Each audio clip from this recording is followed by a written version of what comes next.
Okay, greetings folks.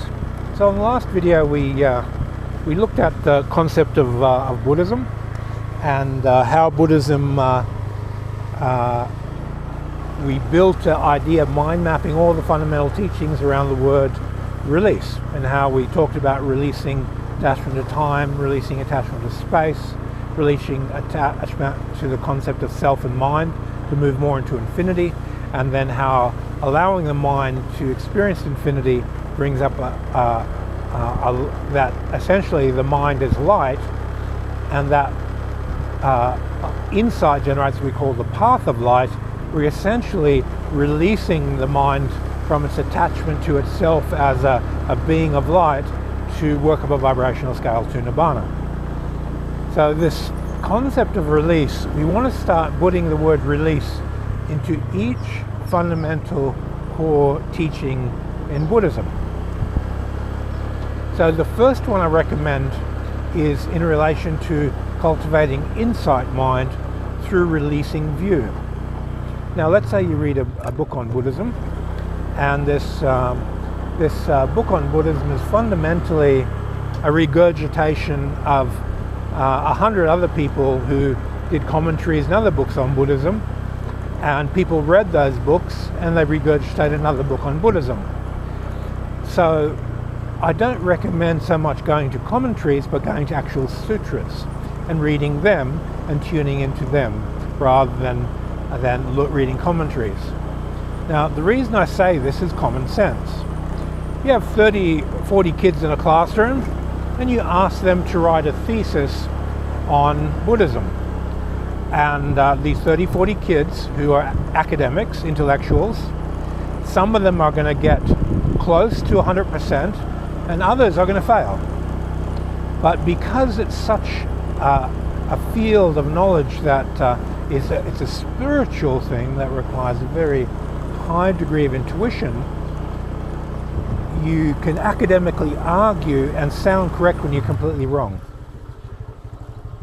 Oh, come on, little one. Thank you. Okay, so basically commentaries will range from being incorrect to sounding very correct, but only a highly empathic, spiritual, intuitive psychic will be able to tune into the frequency of light which a teaching represents and know it to be 100% correct. That is the correct frequency. So spiritual knowledge can be only known by the spirit.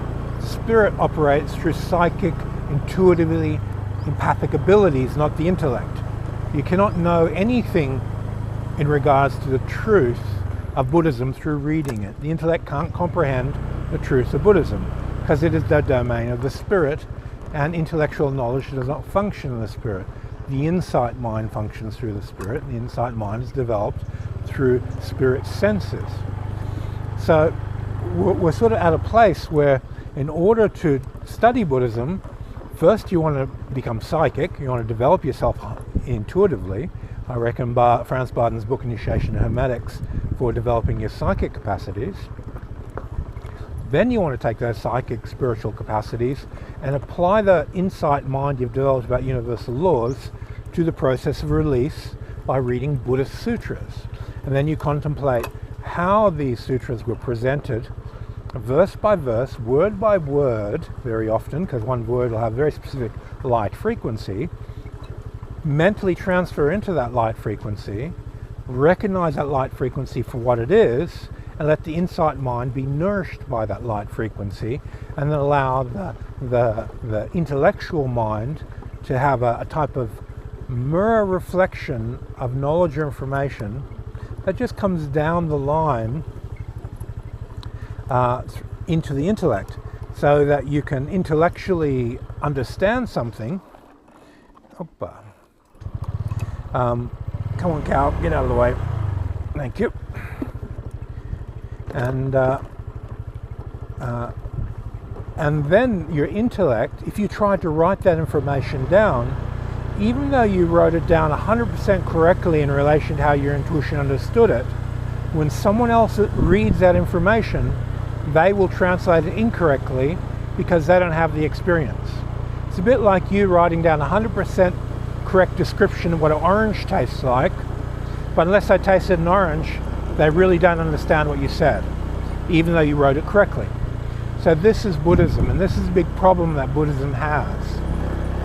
So I look at the Buddhist teachings as methods of practice, tuning forks that you mentally transfer into, and the light of those tuning forks, the spirit absorbs that light, the Dharma of the teachings, and that Buddhist light, when it's absorbed into the spirit, is a self-guiding process of release to attain Nibbana.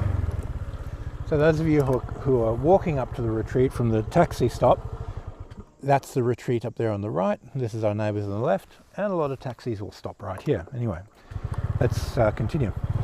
Now, so what do we have? We have a process. First, develop your psychic capacity, your spirit senses. Second, tune your spirit senses to Dharmas, Buddhist teachings. The light of those Dharmas will radiate within the light of your spirit and attune your spirit to the light of release. That light of release is a self-guiding mechanism that guides the completion of the evolutionary cycle of sentient beings to Nibbana and whatever might be beyond that, if anything. So this few minutes of talking about Buddhism is essentially giving you the guideline in which you can study Buddhism efficiently and quickly, successfully, correctly, with the right view. So we started off with letting go of view, because if you have an intellectual belief structure about what Buddhism is, you're wrong if it's not grounded in your psychic ability to unify with the light of the mind of Buddhism. Now, Buddha's light essentially is an aspect of the spirit or the mental body, and Buddhism, mind you, doesn't use the word spirit. I use spirit because it's a hermetic term, but it's the mind substance. And the reason why Buddhism doesn't use the word spirit, it unconsciously reinforces a self. So be careful in the use of that word so that you don't get caught up. Oop, it's starting to rain. I'm going to get under cover. All right, so if you have any questions about this concept, releasing attachment to view, tuning your psychic abilities to tune into the light of the Dharmas, letting your mental body absorb this light so that Buddhism becomes a self-guiding process.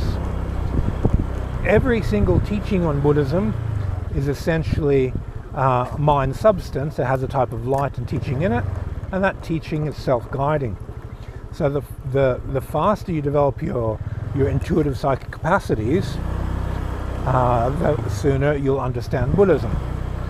Now, out of all the denominations of Buddhism, I've noticed that people who practice insight practices, Vipassana practices, and who recognize the psychic capacities that awaken from that, many of the Vipassana people I've met became very, very, very psychic.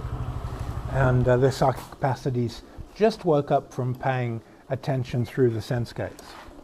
So you'll find that if you're very, very clever about it, if you're a practitioner of Vipassana, and it doesn't matter what Buddhist system you work with, have a read of the Initiation of Hermetics, take the Vipassana principles, overlay them, and then your mind's sensitivity to information and light and energy increases, then you can tune into the light of each of the Dharmas, and then you're on your way in Buddhism. Okay, thanks for your time, everyone, and see you on the next video.